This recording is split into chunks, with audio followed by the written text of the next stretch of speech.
1975 and the build-up to that, meaning the PLO and Fatah's arrival in Lebanon, makes really the story that perhaps you're right, Nadim and I do romanticize to a degree about that Ras Beirut that we both love. Maybe it dies because there's problems that are not, no one can control the outcome of a militia basing itself in Lebanon, and the worst instincts emerge. Is that how you see the civil war? I see 1975. Sorry, I'll just move. Yeah. Okay. I see 1975 as yet another occasion in which supranational identities destroyed Lebanon, made the possibility of the Lebanese state to defend itself disappear. Because in 1975, the Lebanese state was not defeated militarily. In 1969, certainly, the Lebanese state was not defeated militarily. The Lebanese army would have been capable, strictly speaking, from a military perspective, to handle the Palestinians. The problem was that Islam in Lebanon, Muslims in Lebanon in general, sided with the Palestinian to an extent that you could not send the army, because if you send the army, then the army would split. The Lebanese prime minister boycotted Charles Helou boycotted the Lebanese state without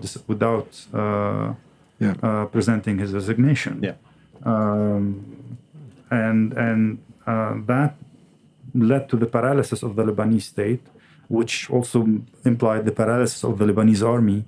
And the moment the state became paralyzed, the moment the army became paralyzed, Christians started automatically. This is where you have the Kata'ib, the Ahrar beginning to arm themselves. And I've read in 1973, actually, after the Melkart Agreement, that Slamine Frangieh calls Pierre Jmail and Camille Chamoun to Babda and tells them, look, there's nothing I can do for you anymore. Yeah. They do not consider the army almost to exist anymore. Yeah. If you want to face the Palestinians, you have to face them on your own. So, I mean, essentially, it was 1975, above anything else for me, is yet another occasion in which Lebanese identity, supranational identity, essentially destroyed, paralyzed the Lebanese state, which basically led to a part of the population saying, fine, if the army is not going to do the job, we're going to do the job for the army.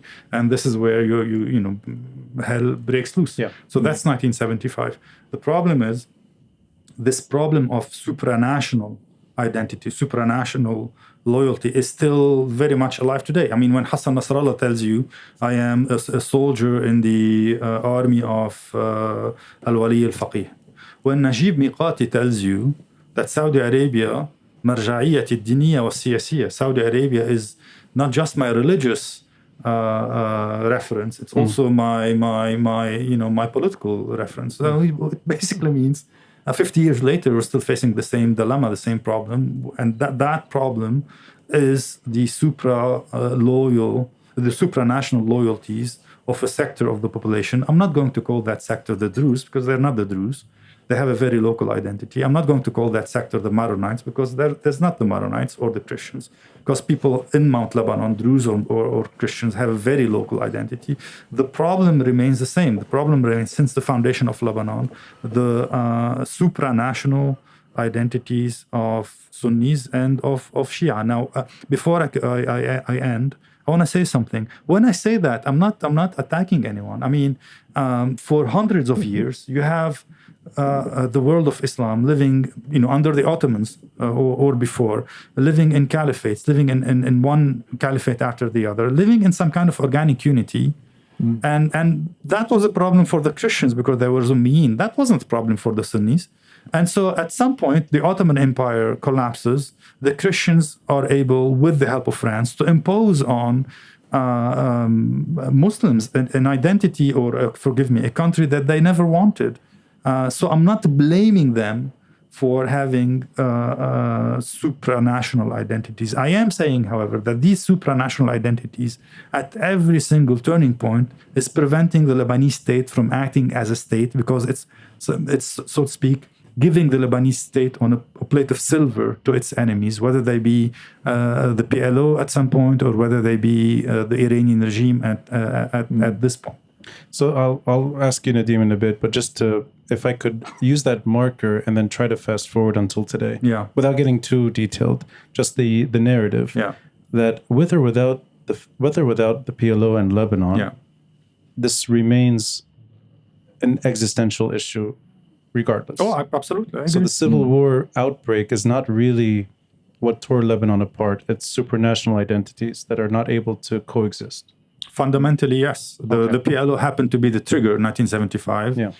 Nasser, to a certain extent, was a trigger in the 1950s. Yeah. Currently, it's the Iranian regime. And then I worry, what if this keeps going on and on and on and on? I mean, who would have, we are in the mountain, okay? Who would have thought in 1840, I go back to 1840 because it's the first time we had a kind of civil war.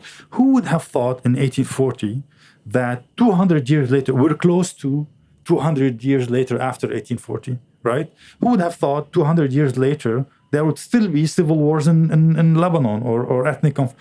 Well, at this point, I'm wondering, what if we keep saying what we're saying and romanticizing what should not be romanticized? And in effect, that would lead to 100 years from now, our great-grandchildren will be slaughtering one another because we cannot understand what's really going on.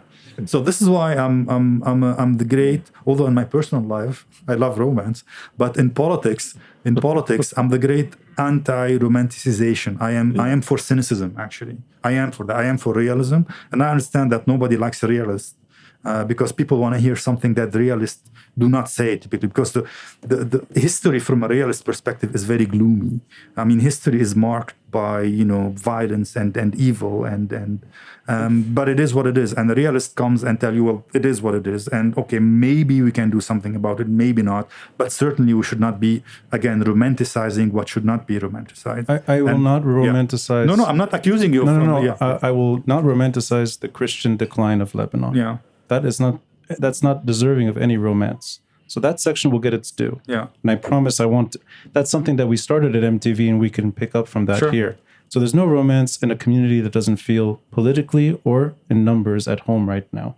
That's for sure. I guess what I'm trying to say, forgive me, I don't plan to interrupt you. I guess what I mean by romanticization is when people get caught so much in what they want to see happening that they seem to forget what is actually happening. It's replacing, so to speak, empirical reality with ideological a priori. This is what I argue. That's actually a perfect description of me. Because I don't give up on what I want to be happening.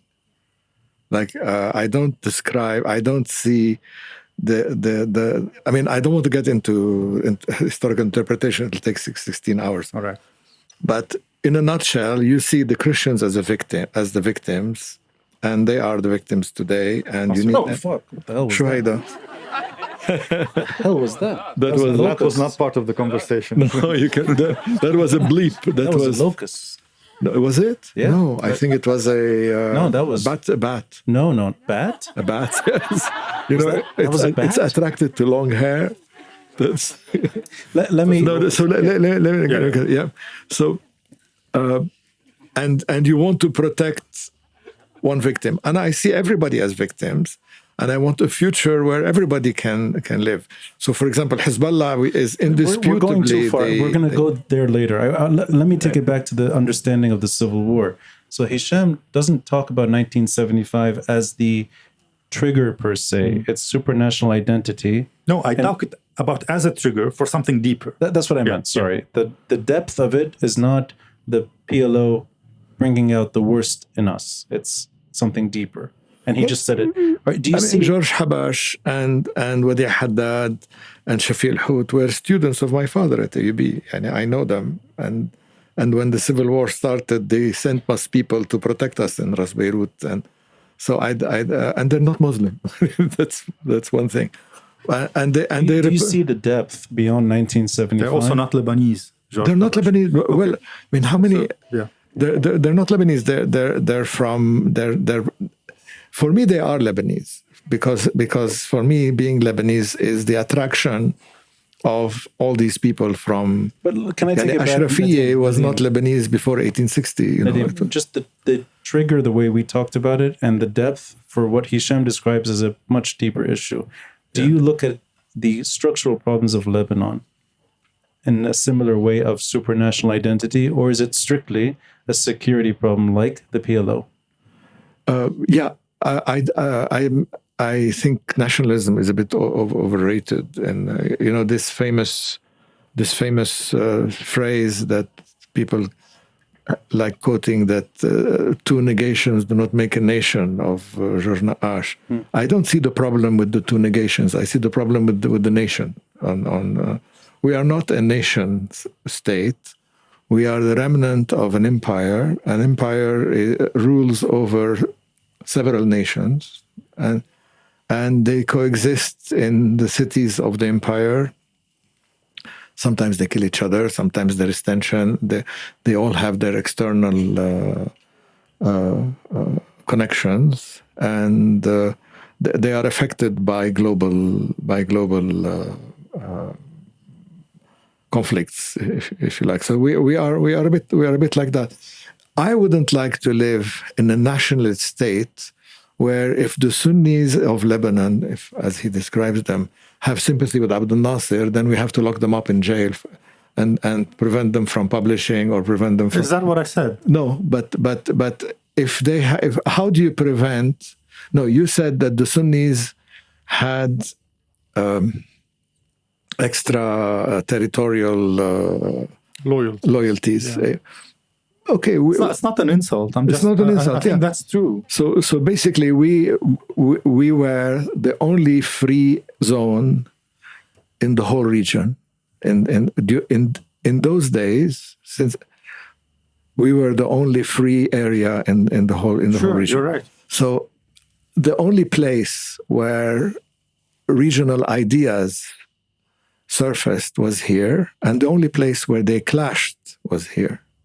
So nationalism and Islamism and isolationism and all these isms, communism and all, clashed in Lebanon first, and then they spread in the region. Not because they were only Lebanese, because they were regional to start with. So it's either you want a free society where people can clash freely, or you want a place which has which is homogeneous, astaghfirullah, where everybody is the same, and they don't have, and then they kill each other for stupider reasons, like the Maronites did, and the Shias did, and the Sunnis did, and the Druze did, when they were in cantons. You're missing the point. I'm telling you, when a state faces an existential dilemma, it should be able to defend itself, and that's only its natural right.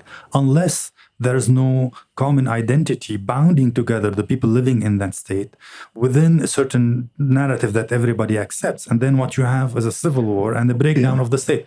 That's what I'm saying. I'm not saying everybody has to have the same idea. I mean, that's where I feel you are, you guys, I mean, you are insisting on putting the Federalists in where we call ourselves as realists. We're just looking at how society is moving and trying to understand what could be done about it. You absolutely have to depict us as, the ultra right-wing Maronites who want to punish the Sunnis just because they like Nasser. I don't want to punish anyone because they like Nasser. No, I do. However, I do and not. They do. They have revised. I refuse to break diplomatic relations with France and Great Britain, who were traditionally friends of Lebanon, for the sake of Abdel Nasser or for the sake of Egypt. And that was asked of us at the time, and I reject that. I resent that very deeply. That's very different from, denying any Sunni anywhere the right to like Abdel Nasser. These are very, very different things.